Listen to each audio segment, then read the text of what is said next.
There's a new book that looks at the true history of America's most popular books, but you will not find To Kill a Mockingbird or The Great Gatsby. Instead, Jess McHugh takes a look at some other books that defined us and their surprising origins. The book is called Americanon, An Unexpected U.S. History in 13 Best-Selling Books. Jess McHugh is the author of the book, and she joins us live. Jess, thanks for being with us.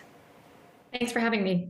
When you think of the 13 best-selling books of all time, I'm sure a lot of these fiction books come to mind, Catcher in the Rye, some of those Kill a Mockingbird famous books, but it's some of these self-help books that are even some of the best sellers. Yeah, exactly. So there were kind of two thoughts I had behind why I wanted to do these kind of how-to reference books that are teaching you something. The first is that for a long time, most people couldn't afford to buy novels. Novels were really an activity of the rich, of the leisure classes, and you really only see that change in the kind of 20th century. And the second reason is that they really are these just enormous bestsellers. You know, like you said, we think of To Kill a Mockingbird, we think of Great Gatsby.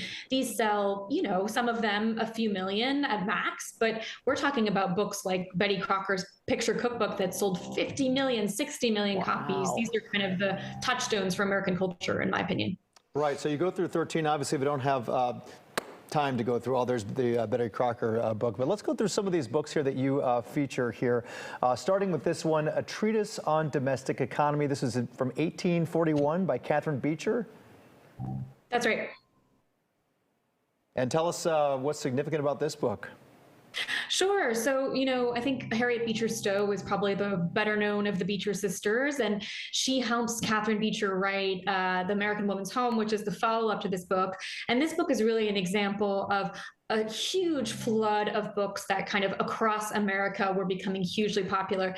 And these were books, they call them, you know, domestic economy books or housewifery books, but they're really what we would understand as kind of a mix of etiquette, cooking, and good living. So it's really teaching you both how to feed your kids, but also how to be a good mother of the republic. You have this whole idea of Republican motherhood that starts to get pushed in this such unlikely way, this idea that how you know, teach your kids, how you educate them as Christians, how you even ventilate your house and do your exercises. This is going to be what's going to make the U.S. either a good and Christian nation or a failure. It's also interesting you say a lot of these authors, these self-help authors, didn't, you know, they gave advice that they didn't actually follow. The next one is Emily Post. She's the queen of manners. But what was her personal life like? Sure. So I think both Beecher and Emily Post go well together because Catherine Beecher is this woman saying everybody needs to have children, and she never marries, never has kids. Emily Post is saying, here are the rules in society that you must follow, and she breaks almost every of them. You know, she gets divorced in 1906, which was simply not done because her husband cheats on her in this really scandalous way. It ends up in tabloids and they end up in court.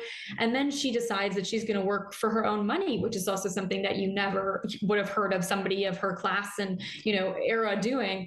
And I think what's fascinating is that this book is written by somebody who is not at all the targeted audience, who was much more middle-class strivers, people who want to know how to act at a cocktail party or the opera so they can go from being, you know, lower middle class to middle class or upper class. And it just takes off. It's still, I think, the second most stolen book at libraries behind the Bible. Oh, wow, that's interesting. And we showed this one before here, the Betty Crocker picture cookbook. Is this book still being circulated out there? Are people still looking into this and reading it? You know, it is. It's one of those books where when I interviewed people, especially kind of in the Midwest where it's from, where people are still getting it at every single wedding shower. It's that kind of book that's passed down from, you know, grandmother to mother to granddaughter. And what's fascinating too is that Betty Crocker was an invention. She was kind of this accident when a bunch of women wrote in with questions about their cakes and their lumpy batter. And the ad team at what was then Washburn Crosby, but becomes General Mills, doesn't know what to do. So they invent a woman, they name her Betty Crocker. And she's kind of this character that's born, but becomes a, you know, national sensation. She's one of the most influential people, according to Fortune magazine, I think it is in 1950. And the book is just one of the best-selling books, not just of cookbooks, but in American history. Well, it's fascinating. The book is Americanon. Am I pronouncing that right? You are indeed. Okay, good. And Unexpected U.S. History and 13 best-selling books. For more, you can check out Jess McHugh on Twitter and on our website. Thanks for being with us. Thank you, Jess. Thanks for having me.